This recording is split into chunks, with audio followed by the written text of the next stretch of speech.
Ignition of 105mm size towed artillery mainly consists of two parts, the projectile and cartridge case. Propelling charge is located inside the cartridge case, and there's a primer at the rear of the cartridge case. Primer is for the ignition of the propelling charge. Pulling the lanyard moves the firing pin to ignite the primer. Then, the propelling charge is ignited also, and the explosive power from the ignition thrusts the projectile. Projectile of towed artillery is driven by the explosion force of the propelling charge. There are propellant grains located inside of the propelling charge. Inside of the 105mm size towed artillery's propelling charge are clothed propellant grains. Meanwhile, the propelling charge of 155mm size towed artillery comes in cylinder shape and the propellant grains sit inside. Propelling charge and projectile of the 155mm size towed artillery are separately placed. 155mm sized projectile alone weighs more than 40 kilograms, and therefore, when the weight of propelling charge is added, the firing of it becomes more difficult. To reduce the weight burden, the projectile and the propelling charge are separately operated. In the case of the 155mm size towed artillery, projectile is placed first, and then the propelling charge is placed next. After placing the primer in, move the firing mechanism. When we draw the lanyard out, primer is ignited by the firing mechanism. In turn, the flame of a primer ignites the propelling charge. All the propelling charges are combusted with the explosion, so that there's nothing left inside of the powder chamber. To fully utilize the power of gas explosion, we need to make sure that the powder chamber is sealed tight. The bullet left from the power chamber passes through the bore. The bore sets the direction of the bullet to make sure the bullet flies toward the intended target. Also, the rifling makes the bullet spin. Spinning bullet can minimize the disturbance induced by air resistance so that it can go straight toward the target without wobbling or flipping. There's a belt-shaped band called rotating band. The rotating band is made of copper alloy which is softer than the inner wall of the bore. The diameter of the rotating band is slightly bigger than that of the bore. Therefore, the rotating bore gets pushed inside of the bore and is geared into the rifling and rotates along the rifling. When projectile is fired, its surface receives air resistance. Therefore, the frontal part of the projectile should be designed in ways that could minimize the air resistance. The turbulence occurring at the back side of the projectile also interrupts the movement of the projectile. To minimize the occurrence of turbulence, the rear part of the projectile are designed with slopes. A towed artillery is used to attack various kinds of targets, including buildings, vehicles and enemy troops. Since these targets vary in thickness or material, different types of projectiles are utilized. These are high explosive, illuminating, and smoke projectiles. The most common type of projectile is the high explosive type. There's TNT explosive in it. The whole 155mm size projectile weighs more than 40 kilograms, and the weight of TNT is about 7 kilograms. Generally, the weight of the projectile is on par with the weight of the body. When the explosive goes off, the body splits into 2,000 particles and scatters. Due to the heavy air turbulence that follows the explosion, the metal splinters cause serious damage. The casualty radius is about 50 meters.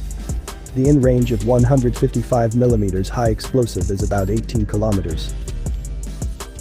There's rocket assisted propelled projectile, which has a more extended range of shot with the help of the rocket motor placed at the rear of the projectile. Since the RAP is large and heavy, a propelling charge with reinforced explosive power is used. In range of the RAP is about 30 kilometers wide, but it has disadvantage of having a weak warhead. The high explosive used in 105mm towed artillery weighs about 19 kilograms, while the projectile alone, excluding the weight of the cartridge case, is about 15 kilograms. There's 2.1 kilograms of TNT in it, and the casualty range is about 15 meters. The in-range is about 11 kilometers. This is a 105mm sized white phosphorus smoke bomb. When the buster explodes by the fuse, the burst of the body scatters white phosphorus in it. And when the white phosphorus contacts the air, it creates heavy white smoke cloud. The white phosphorus is also used in the illuminating and the incendiary bomb. This is a 155mm sized illuminating bomb. The luminary and the parachute are inside the bomb. When the rear part of the projectile is thrown off upon launch, parachute spreads out, and the luminary is set aflame. The luminary is used as lighting at war during nighttime or at times of low visibility. This is a 155mm incendiary ammunition. The incendiary ammunition is the type of bomb that inflicts damage with flame. The flaming power of the bomb is strong so that it's not easy to extinguish the fire. However, in consideration of the potential damage to civilians and environment, it is generally avoided at war. Family of scatterable mines is a bomb that scatters a large number of mines. One type of it is an anti-personnel mine, and the other one is an anti-tank mine. To look at the former, ADAM is shipped by 155mm size projectile and contains 36 anti-personnel mines. When the projectile is fired, the mines are scattered in the target area.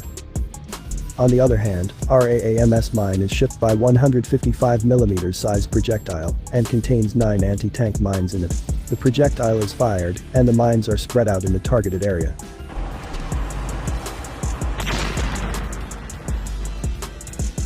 Also, there is precision-guided munition that uses GPS. At the frontal part of the projectile sits a fuse. A fuse is a device that ignites the explosive charge in the projectile.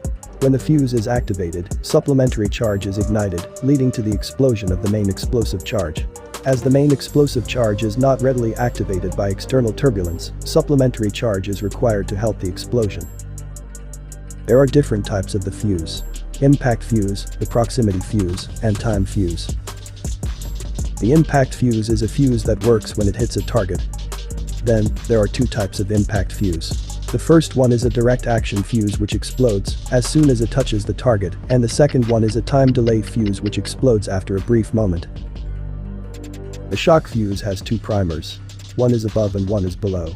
There is an interrupter in the middle of the fuse. When the shell is fired and rotated, interrupter is pushed out by centrifugal force. This will open the middle path, allowing the flame to pass through. When the shell collides with the target, the firing pin hits the detonator. This ignites the detonator, and flames descend down the middle aisle to ignite the supplementary charge. When the shell collides with the target, the detonator underneath is also activated. But the lower primer works about 0.05 seconds later than the upper one. So, if the primer above works normally, the primer below is meaningless.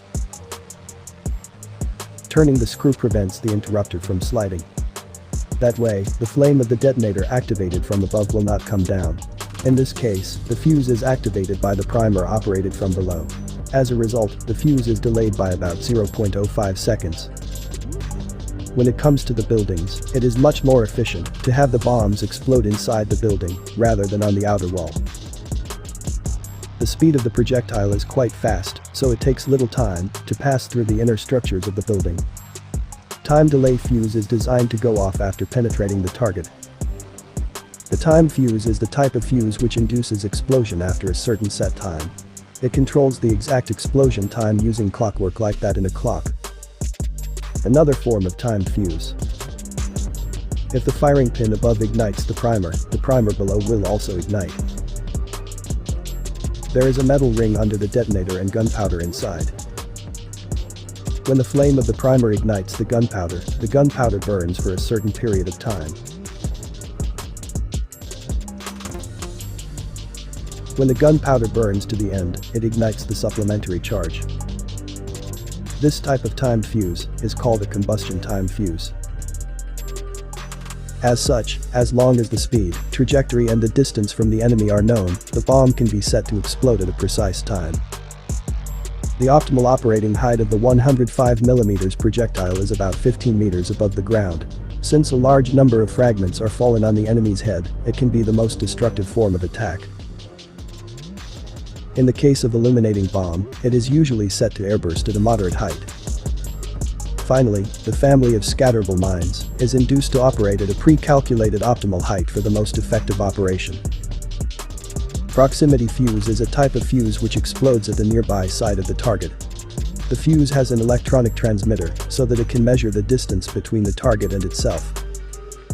It shoots the electromagnetic wave forward and checks the returning wave to measure the distance at which it needs to be exploded.